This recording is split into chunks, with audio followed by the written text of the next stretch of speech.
9 ऑगस्टच्या दिवशी एका ट्रेनी डॉक्टरची लाश मिळते म्हणजे ही घटना 8 ऑगस्टच्या दिवशी घडलेली आहे. ऑगस्टचा महिना जिथे संपूर्ण देश स्वातंत्र्य दिवसाच्या तयारीमध्ये लागलेला आहे, अशा वेळी आपल्या देशामध्ये असे कृत्य होणे मनाला अस्वस्थ करून जाते. संपूर्ण देशामध्ये आक्रोश पसरलेला आहे. आपल्या देशातील डॉक्टर्स आंदोलन करत आहेत, तर दुसरीकडे मात्र काही लोक त्या ट्रेनी डॉक्टरचे फोटोग्राफ्स व नाव सोशल मीडियावरती पब्लिश करत आहेत, शेअर करत आहेत. मी तुम्हाला सांगू इच्छितो की तुम्ही अजिबात असं करू नये. तिचं नाव व फोटोग्राफ्स इतरांना शेअर करण्यापासून आपण स्वतःला अलिप्त ठेवलं पाहिजे. कारण BNS म्हणजे भारतीय न्याय संहिता रेप विक्टिमचे फोटोग्राफ्स किंवा तिचे नाव पब्लिश करणे हा क्राईम सांगते, हा ऑफेन्स सांगते. त्यामुळे तुम्ही तर असे अजिबात करू नका. दुसरं असं की या मुद्द्यासंबंधात 2 गटामध्ये लोक विभागल्या गेलेले आहेत. की कलकत्त्याच्या या घटनेबद्दल बोललं जात आहे, परंतु उत्तराखंडमध्ये जी घटना घडली त्याबद्दल बोललं जात नाही.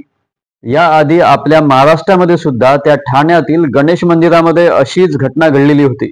तर रेप हा रेप म्हणजे क्राईम हा क्राईमच असतो, हे आपण आधी समजून घेतलं पाहिजे. तुम्ही समजताय तो कलकत्त्याला झाला, तो उत्तराखंडला झाला, महाराष्ट्रात झालाय किंवा आणखी कुठे झालाय, यापेक्षा तो आपल्या देशाच्या मुलीसोबत झाला हे जास्त महत्वाचं आहे.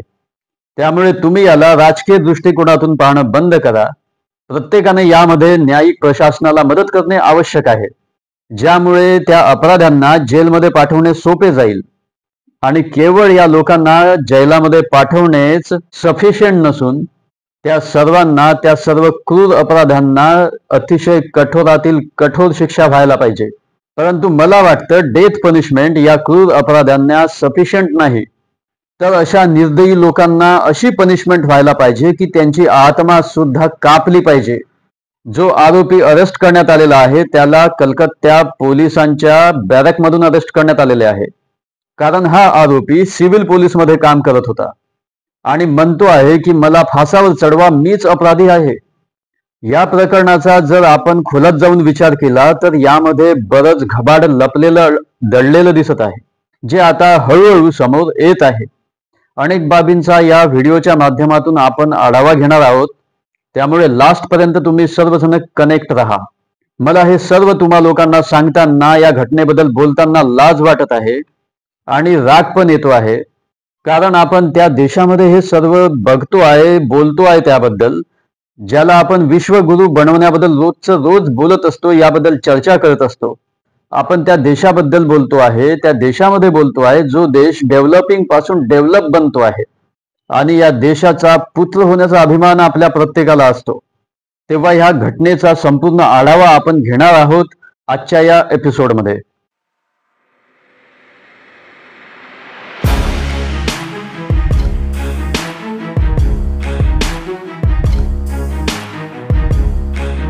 नमस्कार, मी advocate Rakesh Sontakke, justice for all मध्ये तुम्हा सर्वांचं स्वागत आहे.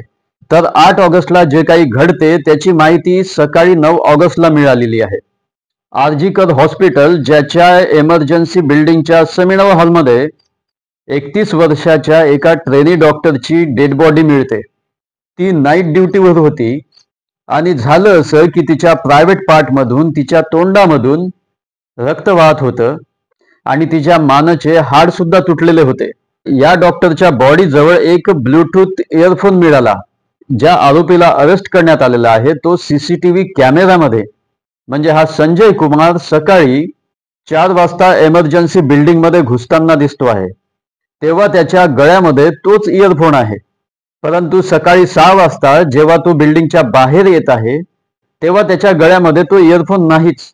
आणि संशयाच्या आधारावर 9 ऑगस्टला त्याला अरेस्ट करण्यात येते आणि पोलीस सांगतात की रेप आणि मर्डर केल्यानंतर हा आरोपी पोलीस बॅरकमध्ये जाऊन झोपला, जेथे तो राहतो.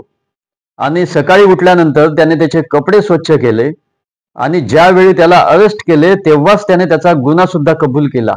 त्याच्या चेहऱ्यावरती पश्चाताप अजिबात दिसत नव्हता. तो विदाऊट एनी फिअर म्हणतोय की मला फासावर चढवा, मीच अपराधी आहे. या घटनेची माहिती मिळताच तिच्या कुटुंबातील लोक हॉस्पिटलला धावून येतात. त्यानंतर तिथे पोहोचल्यानंतर तिच्या आईवडिलांनी हॉस्पिटल ॲडमिनिस्ट्रेशनकडे तिचा चेहरा दाखवण्याबद्दल रिक्वेस्ट केलेली होती, परंतु 3 तासानंतर त्यांना परमिशन देण्यात येते आपल्या मुलीचा चेहरा पाहण्याकरिता. त्यानंतर 12 ऑगस्टला तिच्या कुटुंबाला पोलिसांनी पोस्टमॉर्टम रिपोर्ट दिली, ज्यामध्ये क्लिअर कट सांगितलं आहे की रेप आणि मारपीट झाल्यानंतर आरोपीने तोंड व गळा दाबून तिची हत्या केली. ही घटना शुक्रवारला 3 ते 5च्या दरम्यान सकाळी घडलेली आहे असे सांगण्यात येत आहे. त्या हॉस्पिटलचे प्रिन्सिपल डॉक्टर संदीप घोष आहेत. त्यांनी आपल्या नैतिक जबाबदारीला स्वीकारून आपल्या पदाचा राजीनामा दिला. 13 ऑगस्टला कलकत्ता हायकोर्टाने आरजीकर मेडिकल कॉलेज अँड हॉस्पिटलला या ट्रेनी डॉक्टर सोबत झालेल्या रेप अँड मर्डरची इन्व्हेस्टिगेशन सीबीआय कडे सोपवली आणि त्यानंतर स्टेट गव्हर्नमेंट सीबीआयला सकाळी 10 वाजता केस डायरी देते आणि आपली केस ट्रान्सफर करते. त्यानंतर राष्ट्रीय महिला आयोगाची टीम त्या घटनास्थळाला भेट देते. 13 ऑगस्टलाच कलकत्ता रेप मर्डर प्रकरणासंदर्भात federation of residents doctor association, ज्याला FORDA म्हणतात, हे हेल्थ मिनिस्टर JP नड्डा यांना भेटतात आणि त्यांनी आरजीकर मेडिकल कॉलेज अँड हॉस्पिटलच्या सर्व अधिकाऱ्यांच्या राजीनाम्याची मागणी केलेली आहे. त्यानंतर 14 ऑगस्टला ऑल इंडिया गव्हर्नमेंट डॉक्टर असोसिएशनचे ॲडिशनल सेक्रेटरी डॉक्टर सुवर्ण गोस्वामी हे पोस्टमॉर्टम रिपोर्ट बद्दल सांगतात की हा गँगरेप दिसत आहे. त्यांनी या गोष्टीला सुद्धा जोर दिला की ट्रेनी डॉक्टरच्या प्रायव्हेट पार्टमधून 151 ml सीमन मिळाले, म्हणजे एकापेक्षा जास्त लोकांचा या रेपमध्ये सहभाग असू शकतो. त्यानंतर 14 ऑगस्टच्या रात्रीच, म्हणजे घटनेच्या 5 दिवसानंतर, जे लोक आंदोलन करत होते ते हिंसक होतात, म्हणजे त्या आंदोलनाला हिंसक वळण मिळते आणि ते गव्हर्नमेंट हॉस्पिटलमध्ये घुसतात, ते तोडफोड करतात. 15 ऑगस्टच्या दिवशी पश्चिम बंगालचे राज्यपाल CV आनंद बोसने गुरुवारला अज्ञात लोकांद्वारे केलेल्या तोडफोडीची स्थिती जाणून घेण्याकरिता या आर्जिकल हॉस्पिटल अँड कॉलेजचा दौरा केला. आता हा झाला घटनाक्रम की काय काय झाले. या संबंधात आणखी एक घटना अशी घडली की या मेडिकल कॉलेजचे जे प्रिन्सिपल आहेत त्यांनी आपल्या पदाचा राजीनामा दिल्यानंतर त्यांना एका दुसऱ्या कॉलेजचं प्रिन्सिपल बनवण्यात आलेलं आहे. म्हणजे काय गरज होती त्यांना एकाएकी क्लीन चिट देण्याची. पोलिसांनी केलेल्या कारवाई संबंधात सुद्धा प्रश्न उपस्थित होतात. 9 ऑगस्टला जेव्हा या डॉक्टरची डेड बॉडी मिळाली तेव्हा या हॉस्पिटलचे जे सुपरिंटेंडेंट आहेत त्यांनी तिच्या वडिलांना फोन केला, या ट्रेनी डॉक्टरच्या वडिलांना फोन केला जिची डेड बॉडी मिळाली, व फोन करून त्यांना सांगितलं की तुमच्या मुलीने सुसाईड केली म्हणून. अशी बातमी का दिली गेली हा सुद्धा एक प्रश्न आहे. आता या कलकत्ता पोलिसांनी सुरुवातीला अननॅचरल डेथचे प्रकरण रजिस्टर्ड केलेले होते, परंतु जेव्हा तिच्या आईवडिलांनी प्रेशर आणले त्यानंतर रेप आणि मर्डरची केस दाखल करण्यात आली. त्यामुळे प्रश्न असा पडतो की याआधी ते कोणाला वाचवण्याचा प्रयत्न करत होते.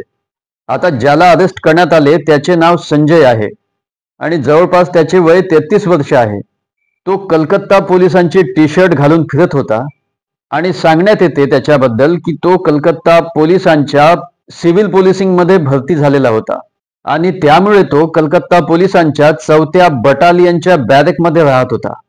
तर या व्यक्तीचा पोलिसांशी काय संबंध आहे आणि तो हॉस्पिटलमध्ये काय करत होता, त्याने एंट्री कशी केली या हॉस्पिटलमध्ये, म्हणजे तो या हॉस्पिटल विषयी पूर्णतः फॅमिलियर झालेला होता आणि त्याचा या गुन्ह्यामध्ये काय रोल आहे हा सुद्धा प्रश्न निर्माण होतो. आता पोस्टमॉर्टम रिपोर्टमध्ये काय काय आले त्याबद्दल मी तुम्हाला थोडक्यात सांगतो आहे. 12 ऑगस्टला ही पोस्टमॉर्टम रिपोर्ट आली. यामध्ये माहिती पडले की डेथ विक्टिमच्या प्रायव्हेट पार्टला गंभीर जखम झालेली आहे आणि तिचा आवाज दाबण्याकरिता तिचे नाक, तोंड, गळा दाबण्यात आले आणि त्यामुळे तिचे थायरॉइड कार्टिलेज तुटले. या डॉक्टरचे डोके भिंतीवरती जोरदार पटकण्यात आले, आपटण्यात आले, ज्यामुळे तिचा चष्मा तुटला आणि त्यामुळे त्या चष्म्याची काच तिच्या डोळ्यात गेली. बोट, डावा पाय या सर्वांवरती जखमा झालेल्या आहेत. या ज्या गोष्टी पोस्टमॉर्टम रिपोर्टमध्ये आलेल्या या ट्रेनी डॉक्टरच्या, यावरून स्पष्ट होतं की हा गुन्हा एका व्यक्तीने केलेला नाही, यामध्ये एकापेक्षा जास्त लोक आहेत. परंतु 7 दिवस इन्व्हेस्टिगेशन करण्यात आल्यानंतर सुद्धा आणखी कोणालाच अरेस्ट करण्यात आले नाही। आता हे हॉस्पिटल एक सरकारी हॉस्पिटल आहे आणि जर हे सरकारी हॉस्पिटल आहे तर मग सकाळी 3 ते 6 पर्यंत यामध्ये इतकी भयंकर घटना घडली तर मग कोणालाच कसं माहिती पडलं नाही? या 3 ते 6च्या दरम्यान सकाळी कोणाचाच आवाज बाहेर गेला नाही किंवा कोणालाच कसा हा आवाज ऐकायला आला नाही? कोणत्याही वस्तू पटकण्याचा आपटण्याचा आवाज आला नाही? हे सर्व अशक्य आहे। सोबतच हे सुद्धा बघितलं पाहिजे की हा संजय ज्याला अरेस्ट करण्यात आलेले आहे त्याला सुद्धा जखमा झालेल्या आहेत का? कारण त्या ठिकाणी ज्या ठिकाणी हा गुन्हा घडला, ज्या ठिकाणी ही घटना घडली त्या ठिकाणी खूप जोरदार स्ट्रगल झालेले होते, स्ट्रगल झालेले असेलच आणि त्यामुळे खूप जास्त पॉसिबिलिटी आहे त्यापैकी एखाद्या तरी गुन्हेगाराच्या शरीरावरती जखमा नक्की झालेल्या असतील। आता या प्रकरणाला सीबीआय कडे सोपवण्यात आले, परंतु मी तुम्हाला सांगतोय की आपल्या देशामध्ये रोजच्या रोजच घटना घडत असतात आणि रोजच्या रोज घटना घडतच आहेत। एक नवीन घटना घडते, आपण जुन्या घटनेला विसरून जातो। जोपर्यंत नवीन घटना घडत नाही तोपर्यंत आपण जुन्या घटनेबद्दल चर्चा करत असतो, परंतु आपण तरी सुद्धा त्यामधून काहीच लेसन घेत नाही।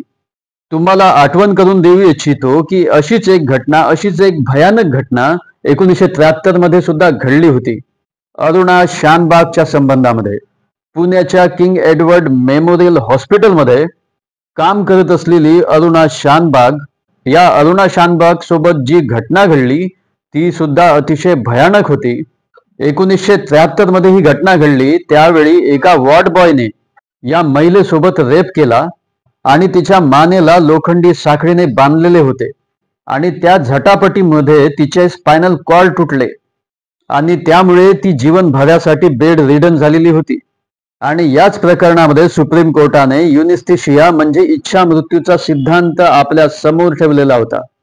परंतु 1973 ते 2024 पर्यंत आपण काय शिकलो आहोत की आपण देशाच्या मुलींची सुरक्षा करू शकत नाही, त्यांना प्रोटेक्ट करू शकत नाही, तेही हॉस्पिटल आणि पोलीस स्टेशन सारख्या पब्लिक प्लेसमध्ये।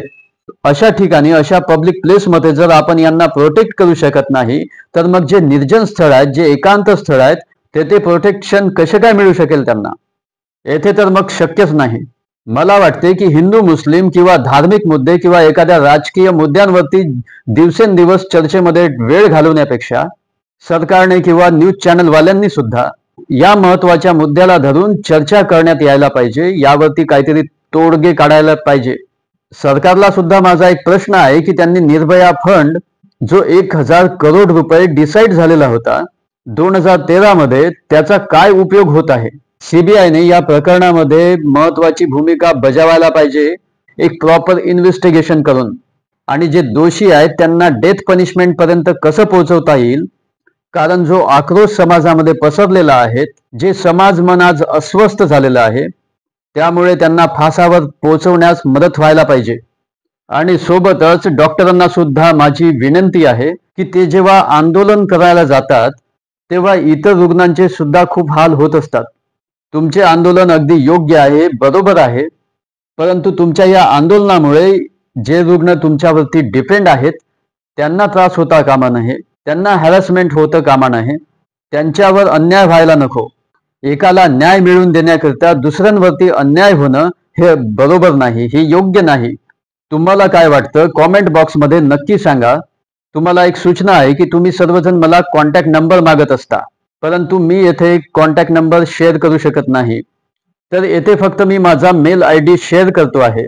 तुम्हाला जर काही सांगायचे असेल तर तुम्ही त्यावरती मेल करू शकता, याशिवाय तुम्ही कॉमेंट बॉक्समध्ये सुद्धा लिहू शकता।